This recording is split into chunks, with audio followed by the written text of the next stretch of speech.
உதயநிதி கைது நடவடிக்கையை கண்டித்து தஞ்சையில் திமுகவினர் காவல் நிலையத்தை முற்றுகையிட்டு அத்துமீறலில் ஈடுபட்டு வருகின்றனர். இது தொடர்பான கூடுதல் விவரங்களை செய்தியாளர் ஆனந்த் வழங்க கேட்கலாம்.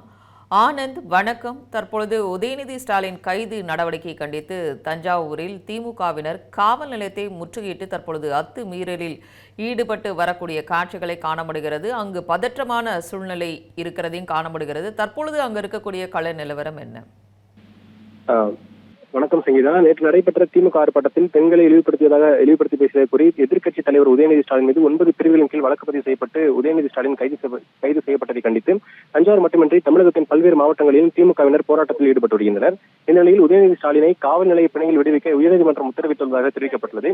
இதையடுத்து சட்டம் ஒழுங்கு பிரச்சனைகளை தவிர்க்கும் வகையில் அவர் மீது வழக்கு பதிவு செய்துள்ள தஞ்சாவூர் கிழக்கு காவல் நிலையத்திற்கு பதிலாக தஞ்சாவூர் தெற்கு காவல் நிலையத்திற்கு உதயநிதி ஸ்டாலின் அழைத்து வரப்பட இன்னும் சட்ட நேரத்தில் உள்ளதாக தெரிவிக்கப்படுகிறது. காவல் நிலைய சாலையில் போலீசார் மேற்கொள்ள வேண்டிய விசாரணை மற்றும் சட்டப்பூர்வ நடைமுறைகள் முடிக்கப்பட்டு தேவையான ஆவணங்களில் கையெழுத்து பெற்ற பின்னர் அவரை காவல் நிலைய பிணையில் விடுவிக்க எடுக்கப்பட உள்ளதாக கூறப்படுகிறது. இதனையடுத்து தஞ்சாவூர் தெற்கு காவல் நிலையம் மற்றும் அதனை சுற்றியுள்ள பகுதிகளில் 300க்கும் மேற்பட்ட போலீசார் பாதுகாப்பு பணியில் ஈடுபடுத்தப்பட்டுள்ளனர். மேலும் பேரிகார்டுகள் அமைக்கப்பட்டு காவல் நிலையம் செல்லும் சாலை போக்குவரத்தும் கட்டுப்பாடுகளும் விதிக்கப்பட்டுள்ளது. தற்போது காவல் நிலையத்திற்கு ஒரத்தநாடு சட்டமன்ற உறுப்பினர் வைத்திலிங்கம், திருவையாறு சட்டமன்ற உறுப்பினர் திமுக சட்டமன்ற உறுப்பினர் துரை சந்திரசேகரன் உள்ளிட்ட சில முக்கிய திமுக நிர்வாகிகளும் வழக்கறிஞர்களும் காவல் நிலையத்திற்கு வருகை தந்திருக்கிறார். இந்த நிலையில் உதயநிதி ஸ்டாலின் இன்னும் சற்று நேரத்தில் தெற்கு காவல் நிலையத்திற்கு அழைத்து வரப்படுவார் என கூறப்படுகிறது. காவல் நிலையத்தின் முன்பகுதியில் அமைக்கப்பட்டுள்ள பேரிகார்டுகளை சுற்றி 500க்கும் மேற்பட்ட திமுகவினர் திரண்டு தொடர்ந்து ஆர்ப்பாட்டத்தில் ஈடுபட்டு வருகின்றனர். பேரிகார்டை உடைத்தும் காவல் நிலையத்திற்கு வர முயற்சித்தும் தொடர்ந்து அராஜகத்தில் திமுகவினர் ஈடுபட்டு வருகின்றனர். அதே போல முதல்வரின் உருவ பொம்மையை மீண்டும் எரித்து, அதாவது காலையிலும் முதல்வரின் உருவ பொம்மையை எரித்து ஆர்ப்பாட்டத்தில் ஈடுபட்டனர். தற்போது மீண்டும் முதல்வரின் உருவ பொம்மையை எரித்து தொடர்ந்து மீண்டும் ஆர்ப்பாட்டத்தில் ஆபத்தான முறையில் விபரீதத்தை ஏற்படுத்தும் வகையிலும் அந்த ஆர்ப்பாட்டத்தில் ஈடுபட்டு வருகின்றனர். முக்கியமாக சில திமுகவினர் குடித்துவிட்டு போலீசாரிடம் வாக்குவாதத்தில் ஈடுபட்டதாகவும் தெரிகிறது. திமுகவினால் தஞ்சை தெற்கு காவல் நிலையம் அருகே தற்போது பரபரப்பு ஏற்பட்டுள்ளது. காவல் நிலையத்தை சுற்றி பேரிகார்டு வைக்கப்பட்டு அடைக்கப்பட்டுள்ளது. இந்த நிலையில் திமுகவினர் குடித்துவிட்டு பேரிகார்டை உடைத்தும் போலீசாரிடம் தொடர்ந்து கடுமையான வார்த்தைகளை பயன்படுத்தி அராஜகத்தில் ஈடுபட்டு வருகின்றனர். இதனால் போலீசார் மற்றும் திமுகவினருக்கு கடும் வாக்குவாதம் ஏற்பட்டுள்ளது. தற்போது இருக்கும் சூழ்நிலையை பார்த்தால் திமுகவினர் செய்யும் அராஜகத்தால் போலீசார் தடியடி கூட நடத்தலாம் என கூறப்படுகிறது. இதனால் தஞ்சாவூர் தெற்கு காவல் நிலையம் மற்றும் அதனை சுற்றியுள்ள பகுதியில் தொடர்ந்து பரபரப்பான சூழல் நிலவி வருகிறது.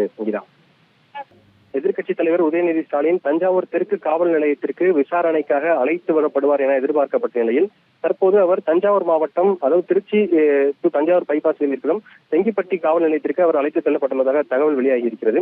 தஞ்சாவூர் திருச்சி தேசிய நெடுஞ்சாலையில் உள்ள செங்கிப்பட்டி காவல் நிலையத்திற்கு உதயநிதி ஸ்டாலின் அழைத்து செல்லப்பட்டுள்ளதாகவும் அங்கு அவர் விசாரணைக்கு ஆஜராக மறுப்பதாகவும் தகவல் வெளியாகி இருக்கிறது.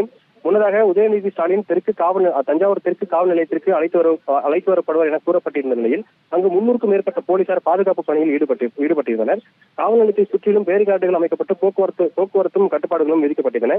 இதனிடையே ஒரத்தநாடு சட்டமன்ற உறுப்பினர் வைத்திலிங்கம், திருவையாறு சட்டமன்ற உறுப்பினர் சந்திரசேகரன் உள்ளிட்ட திமுக நிர்வாகிகள் மற்றும் வழக்கறிஞர் தெற்கு காவல் நிலையத்திற்கு வந்திருந்தனர். மேலும் உதயநிதி ஸ்டாலினை அழைத்து வருவதற்காக கூறப்படும் தகவலை தொடர்ந்து 500க்கும் மேற்பட்ட திமுகவினர் காவல் நிலையம் முன்பே திரண்டு போராட்டத்திலும் ஈடுபட்டிருந்தனர். சிலர் பேரிகார்டுகளை தாண்டி காவல் நிலையத்திற்கு செல்ல முயன்றதால் போலீசாருக்கும் போராட்டக்காரர்களும் இடையே கடும் வாக்குவாதம் கூட ஏற்பட்டிருந்தது. இந்நிலையில் தஞ்சை நகரின் பல்வேறு பகுதிகளிலும் திமுகவினர் திரண்டு போராட்டத்தில் ஈடுபட்டு வருவதால் சட்டம் ஒழுங்கை பாதுகாக்கும் வகையில் உதயநிதி ஸ்டாலினை செங்கிப்பட்டி காவல் நிலையத்திற்கு அழைத்து சென்றதாக தகவல்கள் வெளியாகியிருக்கிறது. இதனால் தஞ்சாவூர் தெற்கு காவல் நிலையம் மற்றும் செங்கிப்பட்டி காவல் நிலையம் உள்ளிட்ட பகுதிகளில் பரபரப்பான சூழ்நிலை நிலவி வருகிறது. தொடர்ந்து செங்கிப்பட்டி காவல் நிலையத்திலும் 6 மாவட்ட காவல் கண்காணிப்பாளர்கள் அங்கு குவிக்கப்பட்டு ஏராளமான போலீசார் பாதுகாப்பு பணியில் ஈடுபட்டுள்ளனர். சங்கீதா. ஆனந்த், தற்பொழுது உதயநிதியை சந்திக்க முன்னாள் அமைச்சர்கள் சென்றிருப்பதாக ஒரு தகவலானது கிடைக்கப்பட்டிருக்கிறது. யார் யார் சென்றிருக்கிறார்கள் அவரை சந்திக்க? தமிழ் ஜனம் சேனலை சப்ஸ்கிரைப் பண்ணாம பார்த்துட்டு இருந்தீங்கன்னா மறக்காம சப்ஸ்கிரைப் பண்ணிடுங்க.